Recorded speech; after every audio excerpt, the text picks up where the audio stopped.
This is episode 381 of the Rio Grande Foundation's Tipping Point, New Mexico. I'm Paul Gessing. And I'm Wally Drangmeister. I'm president of the Rio Grande Foundation, New Mexico's free market think tank. You can find out more about the foundation at riograndefoundation.org. Wally, it is safe to say that I was surprised by the expeditious nature and the lack of real debate and discussion at the PRC over the decision to allow PNM to continue operating the San Juan generating station for an additional 3 months to get New Mexico and New Mexicans through this summer in terms of having the lights on. So interesting developments, and it's something that we've been talking about a lot. I wanted to get your take on it. Yeah, it did. It happened very fast. And I think, we've talked, the commission has a quite a profound lame duck element to it. As the end of the year, they're gone. And I don't, there's already been some lawsuits and rumblings of lawsuits. Is what they did legal? Was the process proper? What does it mean for their securitization? But I don't think that this commission wanted in any way, shape, or form its legacy to be as they were the ones that provided over the great blackout and brownout of 2022. Now, a couple of things have to happen. One, that San Juan generating station, they've been on a deferred maintenance, what some people call a glide path, where they do the least amount of work possible to maintain that plant because they know that it's not going to be used by PNM originally after June of this year and now a few months later. But, it actually has to be running during that summer peak season for it to be available, which is, it's not unlikely, but it's not a given, given the maintenance situations. We had a cooling tower collapse, a major structure literally fall down in the past couple years. So, it'll be interesting. I think we will be holding our breath. And Paul, tongue in cheek, we've talked about the personal home generator index. I had it at 87.5. With this announcement, I'm going to take it down to 80 out of 100. So I think it's still prudent given all the things that are happening in the electric industry, supply changes, requirements of the Energy Transition Act and the Act of Public Service Company in New Mexico and the PRC. Yeah, and just to be absolutely clear, the plant will remain open till September the 30th. That's assuming all goes well. It is not the entire plant. It is a portion of the plant. Just so they had 4 units. They will now be using just the one. Yeah, and several years ago, 2 units were permanently shut down. So there's only 2 that are operating today. But yeah, they only plan on using 1 unit. And, September 30th is totally, drop dead in terms of PNM operating the plant. So there's no bringing it back in the summer of 2023 if something happens and they don't get the solar and wind and all the other sources of electricity. There is talk of getting a natural gas generating facility up there adjacent essentially to the existing plants that would definitely help with the longer term challenge of electricity generation. Yeah, and then despite the fact that they've, PNM has panned this idea, the city of Farmington and Chant Energy are still endeavoring to put a project together that could keep that plant open and operating, something that PNM, by all outward appearances, doesn't necessarily want. But it's interesting. They could be fighting against something that might be a, excuse me, sorry about that. Could be a long-term solution for New Mexico's power struggles, as they do struggle mightily under the Energy Transition Act proclamations. Yeah, so I think it's safe to say that this is good news for utility customers in PNM's service area, and we should be okay You can get a heat wave after September 30th, and that could be a challenge. And of course, this doesn't solve the problem permanently unless you get that natural gas, or maybe you get the carbon sequestration deal done. But we're in a much better place now, and I guess the PRC did not want to be missing out on the musical chairs game and have that last seat taken. So uh, I think it's overall good.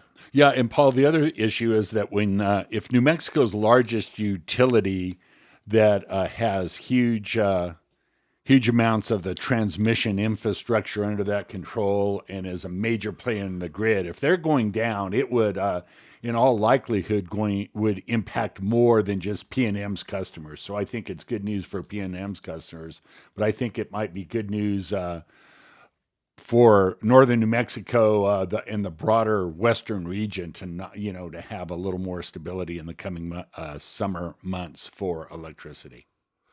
Yeah. All right. Well, in our ongoing discussion of energy issues, which do tend to loom large in New Mexico, but nowadays they are looming large worldwide in this situation with the invasion of the Ukraine or Ukraine.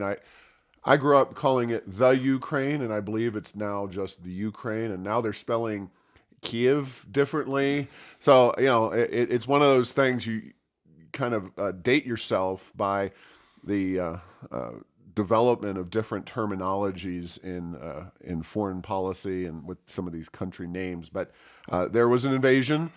It has had a significant impact on the stock markets as well as the energy sector worldwide. Of course, Russia is a major producer of energy, predominantly for Western European nations, Germany being a predominant one, and is really changing the game significantly across the globe. So I wanted to really get into this a little bit. First and foremost, as we sit here on Tuesday morning, crude oil prices for the first time in a few years at least are in excess of $100. As I look at the Yahoo Finance page, $103.68. It's crude oil is up over 8% this morning alone. That is a dramatic increase. And this whole situation, especially if it continues, or Russia successfully occupies Ukraine and kind of turns itself even into more of a pariah, or is cut off from exporting its energy. There's a lot to discuss here, but I think the first and most notable thing is crude oil is over $100, Wally. That is a big deal. Yeah, that is a big deal. And, there's energy is important. Everyone agrees. Politically and practically, though, the policies on what should be done about it tend to be widely divergent. And Paul, who knows? I don't mean to be dueling oil prices, but the newest one I got is West Texas Intermediate 106. So it's one of those that's right there at Brent. So it changes every day. But a couple of things from an inside out point of view. New Mexico, much like the rest of the United States, is it benefits tremendously from having domestic oil production, although there are macro forces of the federal government and the state government of New Mexico to try to make that harder to do. And it long term might be less likely to have more oil production. But in the meantime, the high oil price benefits taxes, benefits governments, but it definitely hurts consumers. And so that's the kind of New Mexico point of view. The other thing is then let's look nationally and internationally.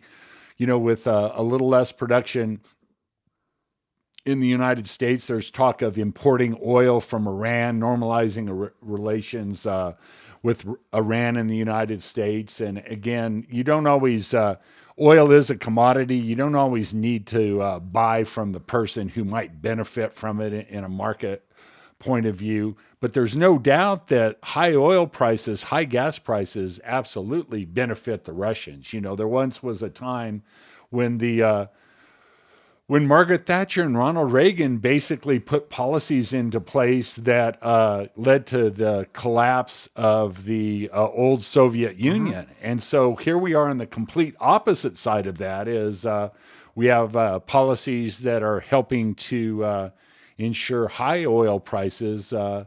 That's one of the only bright spots financially right now with regard to what's going on in Russia, and we're helping to make that a reality here in the United States by our oil policy, our environmental policy, our energy policy as a whole. Yeah, let's get a few data points out here. First and foremost, according to Investopedia, oil and gas are responsible for more than 60% of Russia's exports. They provide more than 30% of the country's GDP, so gross domestic product. That is a lot. If you take New Mexico as an example, we get more of our budget as a state from oil and gas, but not as much as a percentage of our overall economy. That is very, very significant, and 60% of the exports. I don't know what the number in terms of New Mexico's exports might be. We may be on parallel with that. But the point is that when you're buying gas and oil, those are helping to fund the Russian war machine and Russia itself. And now we have this debate and controversy. One model is kind of, we'll say, the Paul and Wally slash energy, pro-energy model of the 80s. And, you could have a part two, if you will. There was an effort, a concerted effort, and it wasn't just, as much as I admire both Reagan and Margaret Thatcher, and I'm looking at a Russia Beyond article. You can find it. It's under the title, How Saudi Arabia's Oil Policy Triggered the Collapse of the USSR by George Monaev, March 13th, 2020. And it essentially talks about we had the fuel shocks of the 70s, and Saudi Arabia was and remains in many ways the swing producer of oil. There was wars in the Middle East, and suddenly we had a very high price for oil, or even supply issues in the 70s. But in the early 80s as well, there were definitely high prices for gasoline and crude oil at the time. So this says in the mid 80s, and you'll recall, as I do, I wasn't driving at the time, but I remember gas got a heck of a lot cheaper around in the mid 80s. And basically the U.S. Used its diplomatic capabilities to get the Saudis, and the article says in 4 months, Saudi extraction rose from 2 million to 10 million barrels. This is circa 85, 86. Prices plummeted from $32 a barrel, which at that time was pretty high, to $10 for USSR, for the USSR's economy, accustomed to exorbitant income from its oil. This was a death blow. In 86 alone, the Soviet Union lost more than $20 billion, or 7.5% of its annual income as a nation.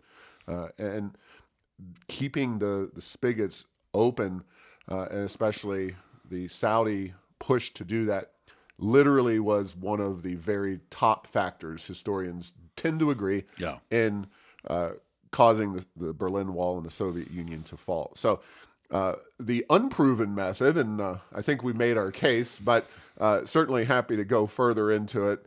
Bill McKibben from 350, Radical Environmental Group, saying, a Europe that ran on solar and wind power would not be funding Putin's Russia and would be less scared of Putin's Russia.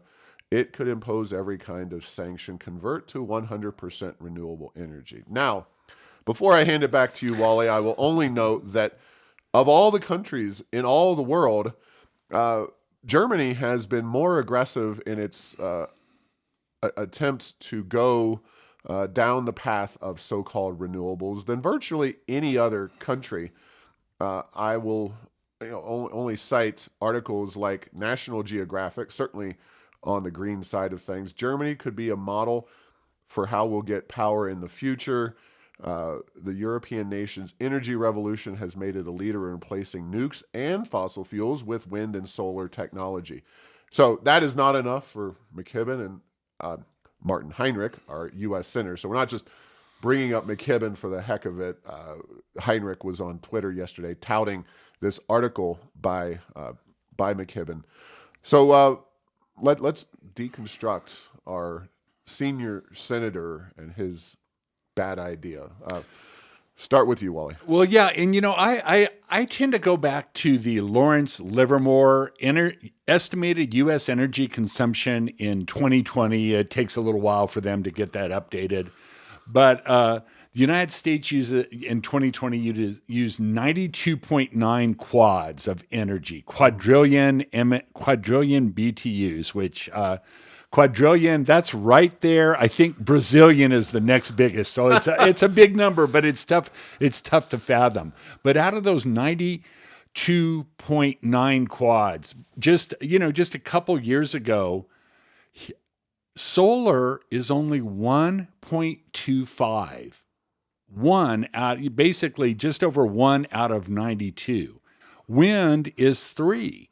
And so when we say if we had total renewable, we'd be there, it's just we're not even to 5% with wind and solar right now. So we're making some progress in electricity generation, almost none in transportation, statistically speaking.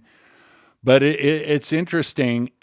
Coal has taken its shots. The coal is on the way out. There's policies to eliminate coal in the United States, but 2 short years ago, it was 8.25 quads of that 92. So, there's always this feeling that we're right there, that everything can be wind and solar. And then, we've added to that battery, because even with the amount of wind and solar we have, it doesn't work very well unless we have batteries. But we are a long, long, long way from, even getting into double digits from a percentage point of view. So. True. Now we're still unpacking this, Wally. So there's more bites at the apple. But one of the things that annoys me about the energy discussion, and McKibben falls into this category, they conflate transportation fuels and the electrical grid. Yeah, absolutely. So they ignore transportation, which is a huge, huge percentage of that. So as we look all the way through, transportation is and industrial are the largest users of energy. And so it's easy to say, well, let's just ignore those. Well, you can't ignore those. It takes energy to run a modern economy, and not just the United States. As Germany is finding out, even Germany needs energy. So yeah, and natural gas can certainly be used on the electrical grid. Oil, not so much. It can be, but it could be, but it almost none is uncommon. So, yeah. But of course, shifting your entire transportation fleet takes time and massive infrastructure, massive investment in batteries, and a shift to a totally new type of car. And it's a very expensive and slow proposition. And Germany is nowhere near doing that. And you also have to have preferably inexpensive electricity, because fueling your vehicle in plentiful electricity, but getting your vehicle charged and doing that across your entire economy is a significant tax on your electrical grid. So I don't want to play high-low because we got too much to talk about. But here is from Statista.com. Market share of electric vehicles in Germany from 2014 to 2021. I have the 2021 data right here in my little fingers. When you talk about battery-powered electric vehicles, 0.64% of all German vehicles are battery powered electric, and then plug-in hybrids with 0.58. So we are a little bit above 1%. Now, barring batteries, which of course remain a very fringe part of Germany's vehicle fleet, And really we're in the same boat in the yeah. United States. Yeah, Yep. that oil is going to be needed from somewhere for a very long time. At least we're talking a decade or two. Of course, you can evolve your electrical grid in ways that are more friendly to both the environment and protecting yourself against Germany, or protecting yourself against. Sorry, Freudian slip, folks. Russia, if you are Germany, but they've been shutting down their nuclear power plants over in Germany, and I will only point no further than the Albuquerque Journal. Unfortunately, this is not front page news, but the headline of the business page A8: Germany to extend coal use to replace Russian gas. And I love the here's the direct quote, second paragraph. This is a Bloomberg article.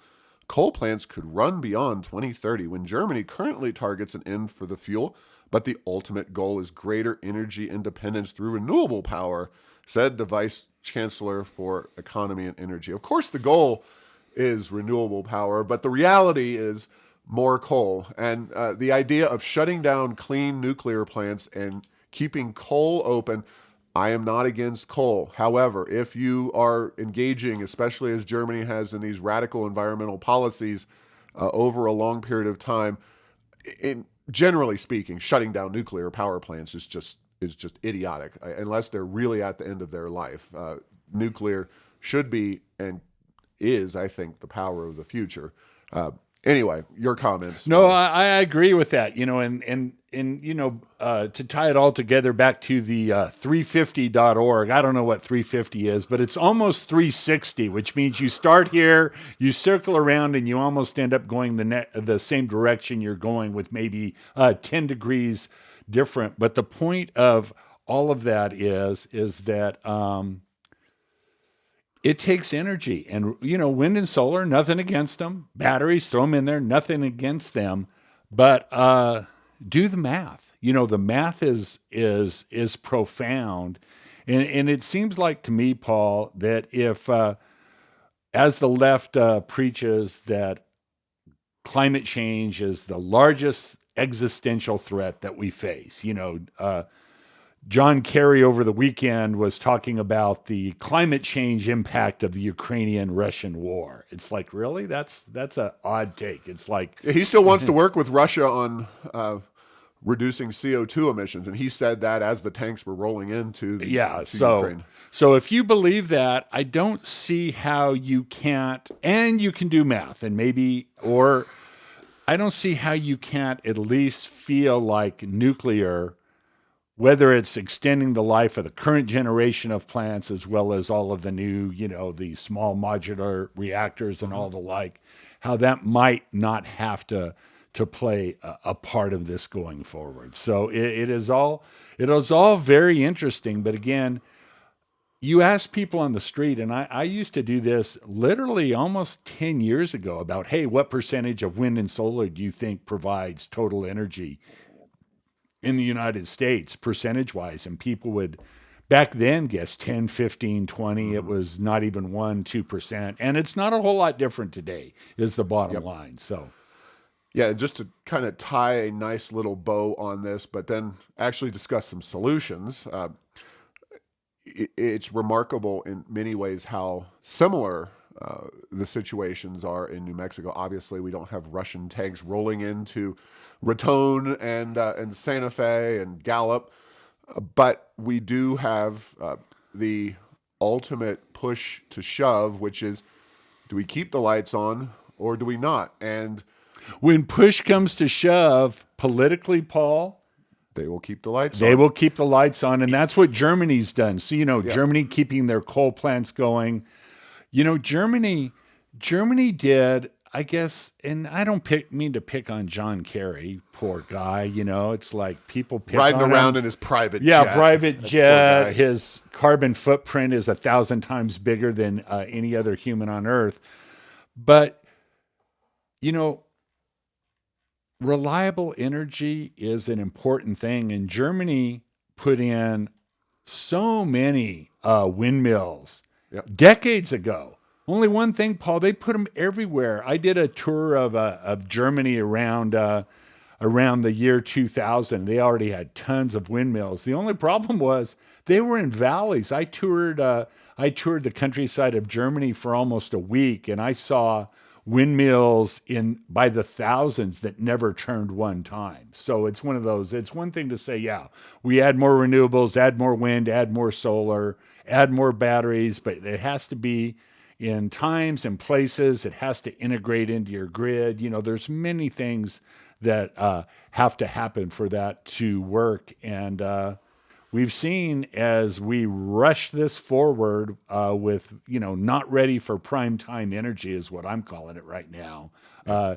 You end up hitting the wall very, very quickly and have to make other arrangements. And as you said, it's interesting. We're doing the same thing that Germany's doing right now. And lest somebody out there get the misguided impression that what Germany is doing is somehow reducing the price of electricity. We hear this, oh, renewables are cheaper than coal and nuclear and natural gas. Well, the latest data I have are also Statista.com. Household electricity prices worldwide in December 2020 by select country. Now, there are some island nations, predominantly, third world, very poor, that have higher cost electricity because they have to run the entire grid Well, in for a very places small places island. like Hawaii that still use oil, so But Germany, 37 cents per kilowatt hour, highest in among the major countries yeah. in the world. And you go down the list of ways, you go down, down, down the list, and the United States at 15 cents per kilowatt hour. So we are less than half as of December of 2020, according to Statista, than is Germany. And obviously, it's not enough for Bill McKibben. He wants to go even further, even faster. But I just, back to the point about keeping the lights on. We heard New Energy Economy, which is the farthest left of all the environmental groups here in New Mexico, sent out an email that I saw that poo-pooed the idea, poo-pooed the notion that there was going to be rolling blackouts next summer in the absence of the coal-fired power plant. But universally, all the major environmental groups basically just stayed quiet and did not push back against the PRC and its decision to extend the life of that coal-fired power plant. Now, you can bet that if a natural gas plant gets pushed forward, that there will be a lot of pushback and moaning, which is ironic because of how much cleaner natural gas is than coal. But this energy conversation, obviously, it comes to a head in an issue like this, and it fades a little bit until the next crisis hits. But I did post over at airsofenchantment.com, and with a hat tip to Kristi Noem, the governor of South Dakota, who put some of this forward.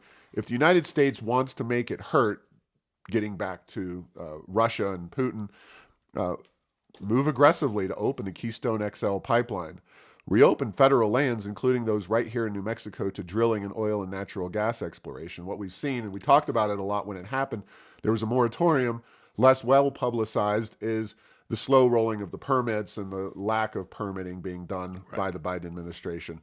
Open ANWR up, the Alaskan National Wildlife Refuge. Revoke Biden's executive order banning oil and gas leases on the Outer Continental Shelf.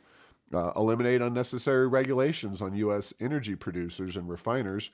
And finally, work with the Europeans to build the infrastructure and create a interdeveloped network of reliance where the United States can be a primary supplier of these Western European countries and their energy needs.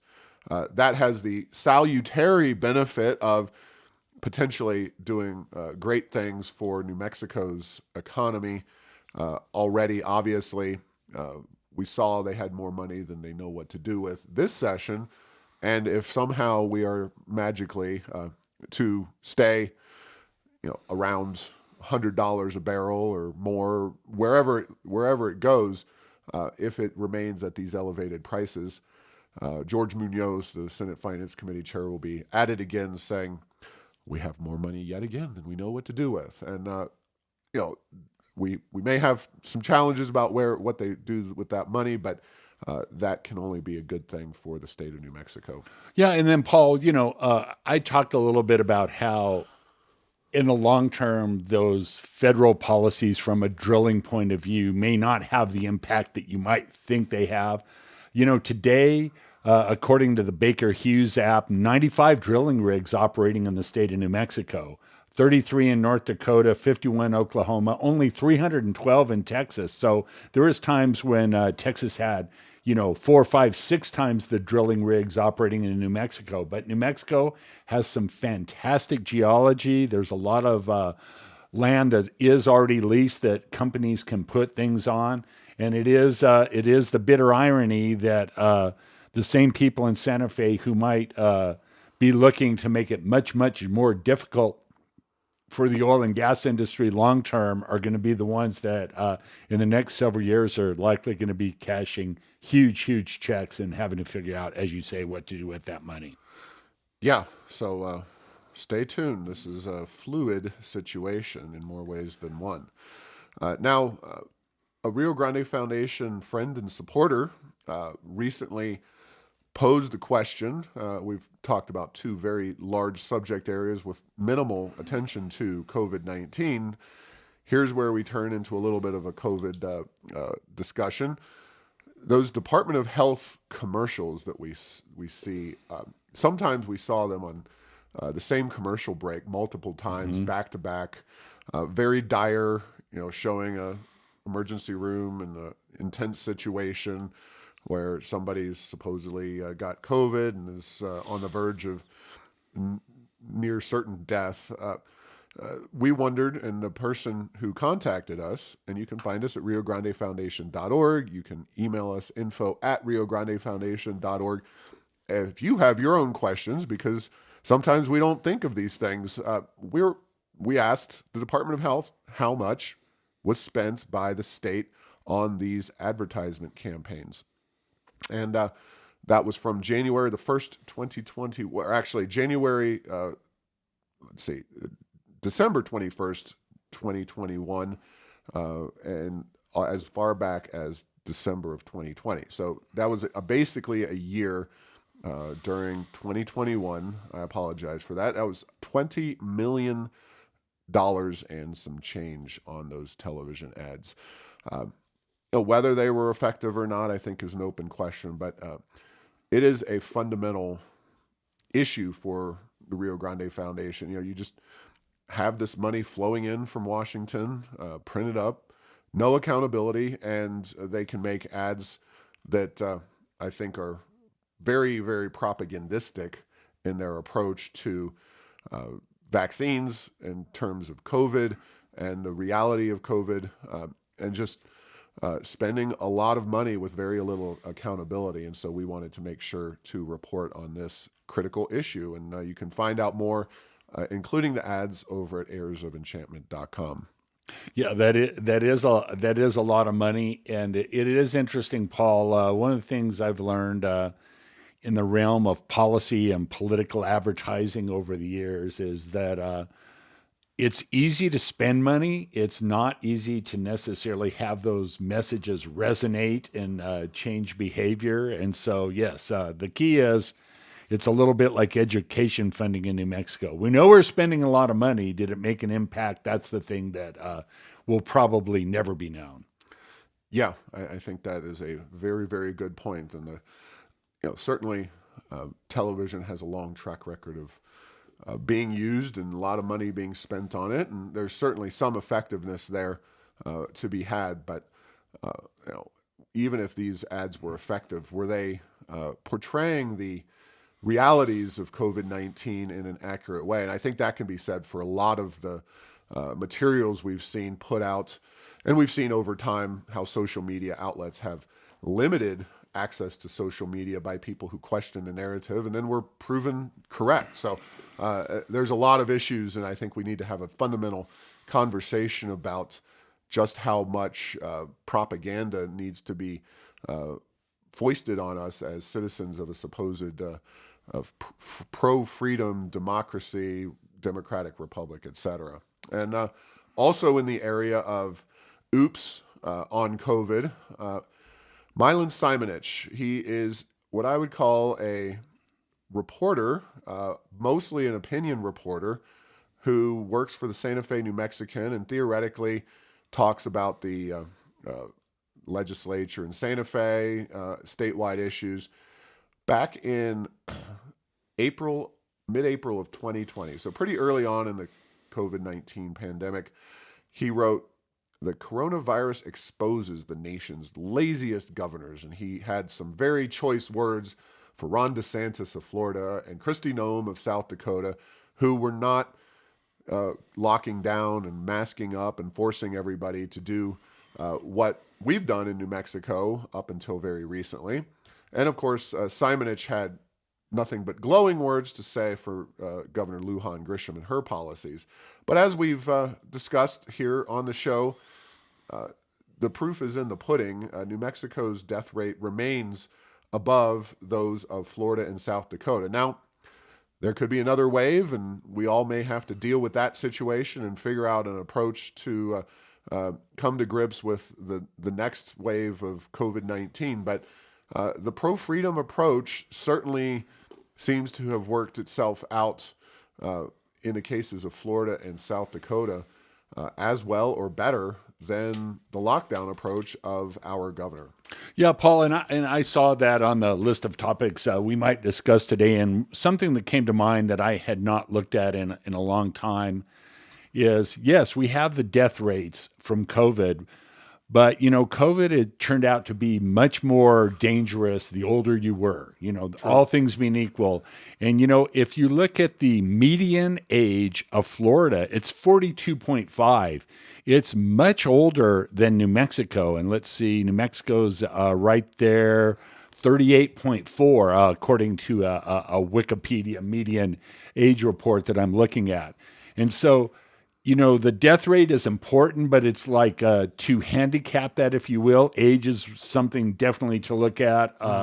Socioeconomic, income, access to healthcare. There's a whole lot of issues. But, for Florida to do as well as they do, and, basically the numbers do bear out that Florida is a place that has a lot of retirees that have moved there. The fact that they're, 4 years older than than a place like New Mexico, which is kind of right there at the U.S. median average.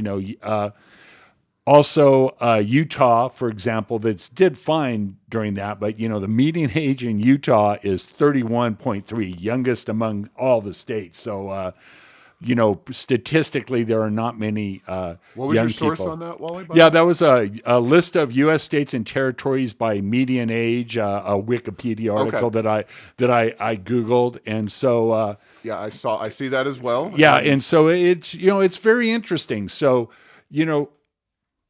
you could argue that if for Florida even to do all things being equal, Florida probably overperformed, and as we saw, and believe me, I talked about early on during COVID, I was never one that says, oh, I know the answer. You know what I mean? But it's one of those things that it just showed in the long term that these prescriptive shutdowns were really very ineffective in the overall. And, one of the things, almost like the Hippocratic Oath, is we know that the damage that was caused by children being out of school, we know that the damage that was caused by the bankruptcy of lots of small businesses early on. And so there's a lot of things there, but it turned out, with hindsight to aid us, is given the choice, Paul, of almost doing nothing versus doing everything else, it almost seemed like A better approach might have been to just ignore, quote, the science and the data way back then and just go for it and say, hey, go about your business. Be careful where we do what we can with our healthcare system. We know that this is a big challenge, but all these other things are, with hindsight to aid us again, Hmm. showed that maybe those weren't all that effective. And we get our COVID data from Worldometer's COVID tracker. And just to expand slightly on your point about the age of folks in various states, Maine is the oldest state in the nation, 45. Interestingly enough, Puerto Rico, of course, a territory, is the second oldest. I think they've been hemorrhaging young people in Yeah, Puerto everyone Rico. who's young, I think, has left Puerto Rico and gone Yeah. to New York or Florida, So if you're looking for basically. those beaches and maybe some open spaces and taking care of older people, Puerto Rico could be your ticket. Florida is the sixth oldest state in the country at 42 and a half years old. New Mexico is actually relatively young at 38.4 years old, although we shockingly still remain older than any of our neighbors, including Arizona, which is right up there with Florida as a retirement destination. And yet we are a slightly older state. Texas, Colorado, and Utah. Utah is it is the very youngest state at 31.3 average years old. So, uh, finally, moving on, Georgine Lewis, Representative Lewis, has decided not to run again for office after her DUI arrest. I do not know the contours of not only her former seat, but of course the revised seat under the redistricting. Certainly not something that the Democrats, when they made up redistricting, could have contemplated. But she is a Bernalillo County representative somewhere outside of the city, as I understand it. I don't know exactly where her seat is, but that will throw yet another wrinkle into this November's elections, as the Democrats will be defending an open seat there. And Biden has made his choice for Supreme Court. The woman's name, of course, African American woman's name, Ketanji Brown Jackson. And she is young, which checks a box for U.S. Supreme Court. Anytime you're nominating folks, tends to be geared towards younger, up and coming judges, because that gives them more time to stick around on the court. She's only been on the D.C. Circuit, so the appeals court, since June of 2021. So she has a relatively limited track record. But from the decisions, and I get this from a February 28th article in the Wall Street Journal, it describes some of her decisions. Without going into too much detail, she definitely is supportive of the unions as a general concept. She was reversed in a case in which she sided with federal employee unions challenging presidential directives to streamline collective bargaining terms, limit time spent on union business during work hours, and make it easier to fire employees for misconduct or unacceptable performance. She sided with the federal employee unions and was ultimately reversed in that one. She also worked to block, or made a decision to block, Trump's policy of expanding eligibility for expedited removal of aliens who have been in the country illegally for up to 2 years. So, I think it's safe to say she will carry on the left of center kind of view of the judiciary that we see from Democratic justices. Uh, I expect that she will ultimately wind up on the Supreme Court. I think Republicans will be very judicious to try to separate their approach to her from the approach of Kavanaugh and Amy Coney Barrett.